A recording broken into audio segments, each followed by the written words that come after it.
Welcome to winner choice IAS academy. இன்னைக்கு நம்ம என்ன விஷயம் பார்க்க போறோம் அப்படின்னா, இப்போ ரீசெண்டா நடந்து முடிஞ்ச டிஎன்பிஎஸ்சி குரூப் 4 கொஸ்டின்ல ஒரு முக்கியமான கொஸ்டின் கேட்டிருக்காங்க. அதை பத்தி தான் பார்க்க போறோம். ஸோ கொஸ்டின் என்ன அப்படின்னு பார்த்தோம்னா, அக்சைஷன் remains a disputed area between China and what? அதாவது தமிழ்ல என்ன அப்படின்னு பார்த்தோம்னா, அக்சைஷன் டேஷ் மற்றும் சீனாவிற்கு இடையே சர்ச்சைக்குரிய பகுதியாக அப்படின்னு கேட்டிருக்காங்க. ஒன்றும் இல்லை, இந்த அக்சைஷன் அப்படிங்கிற இடமும் எந்த சைனா நாட்டுக்கும் எந்த நாட்டுக்கும் இடையில அமைஞ்சிருக்கு, எதனால அது ப்ராப்ளம் இருக்கு அப்படின்னு கேட்டிருக்காங்க. ஸோ ஆன்சர் வந்துட்டு இந்தியா. ஸோ அக்சைஷன் அப்படிங்கிற ஒரு இடம் இந்திய நாட்டுக்கும் சைனா நாட்டுக்கும் கரெக்டா பார்டர்ல இருக்கக்கூடிய ஒரு இடம். இந்த இடத்துக்கும் இந்தியாவுக்கும் என்ன பிரச்சனை அப்படின்னு பார்த்தா, பிரிட்டிஷ் காலத்துல இருந்து என்ன பிரச்சனை இருந்துட்டு இருக்கு இந்தியாவுக்கும் சைனாக்கும். ஒண்ணு இல்ல, கல்வான் வேலின்னு சொல்லுவாங்க. கல்வான் வேலி, கல்வான் பள்ளத்தாக்கு. இது எக்ஸாக்டா நம்ம இந்திய நாட்டுக்கும் சைனா நாட்டுக்கும் பார்டர்ல இருக்கு. அந்த கல்வான் வேலி பள்ளத்தாக்குல, அந்த கல்வான் மலைப்பகுதியில அக்சைஷன் அப்படிங்கிற ஒரு இடம் இருக்கு. அதாவது ஒண்ணு இல்ல, இந்திய நாட்டுக்கும் சைனா நாட்டுக்கும் இருக்கக்கூடிய ஒரு பார்டர். அந்த இடத்துல சைனா என்ன பண்ணிருக்காங்க அப்படின்னா, அருணாச்சல பிரதேசத்துல புதுசா ஒரு மேப் கொண்டு வந்திருக்காங்க. சைனா நாடு 2023, அதாவது போன வருஷம் புதுசா ஒரு மேப் உருவாக்குறாங்க. அந்த மேப்ல அருணாச்சல பிரதேசம் அப்படிங்கிற இடமும் அவங்க நாட்டுக்கு சொந்தமானது அப்படிங்கிற மாதிரி அந்த மேப்ல வரைஞ்சிருந்தாங்க. அது இந்திய அளவுல பெரிய இஷ்யூ வச்சு அந்த இடத்துல அக்சைஷன் அப்படிங்கிற இடமும் பொருந்தது. அந்த இடமும் அதுல உள்ள வரும். சோ அதனாலதான் செய்திகள் இருந்துச்சு. அதனாலதான் டிஎன்பிஎஸ்சி குரூப் 4ல இந்த கொஸ்டினை குறிப்பா கேட்டிருக்காங்க. ஓகேங்களா?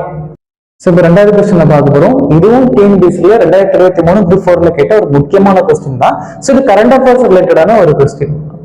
Which country hosted G7 Summit 2023? அதாவது 2023 G7 உச்சி மாநாட்டை நடத்திய நாடு எதுன்னு கேட்டாங்க. ஆனா இது இந்திய நாட்டுல இது நடக்கல. இந்தியா G7ல ஒரு பார்ட்டும் கிடையாது, ஒரு உறுப்பினரும் கிடையாது. சோ ஆன்சர் வந்துட்டு ஜப்பான். ஜப்பான்ல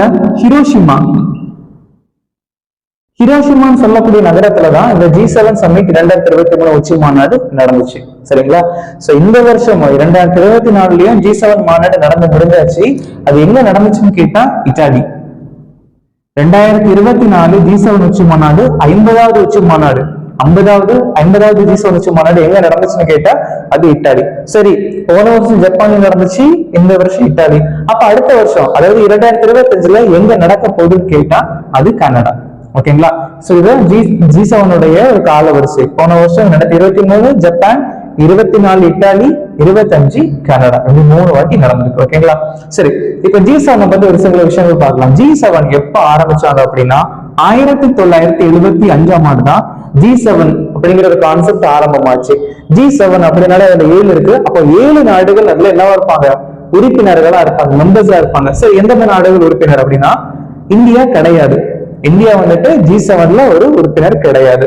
சோ கனடா இருக்காங்க, ஜெர்மனி இருக்காங்க, ஜப்பான் இருக்காங்க. மொத்தம் 3 ஆச்சா?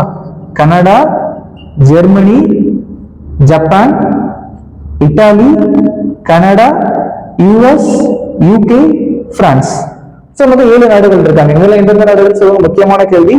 கனடா, ஜெர்மனி, ஜப்பான், இத்தாலி, அப்புறம் வந்துட்டு US, UK, France, America, UK, அப்புறம் பிரான்ஸ். சொல்லி 7 நாடுகள் என்ன இருக்காங்க இந்த G7 ஒரு உறுப்பினர்களா இருக்காங்க. இந்த G7 இருக்கக்கூடிய 7 நாடுகளும் பிளஸ் இந்தியாவும் சேர்ந்து G20ல மெம்பர்ஸா இருக்காங்க. G20ல என்னவா இருக்காங்க? உறுப்பினர்களா இருக்காங்க. தேங்க்யூ.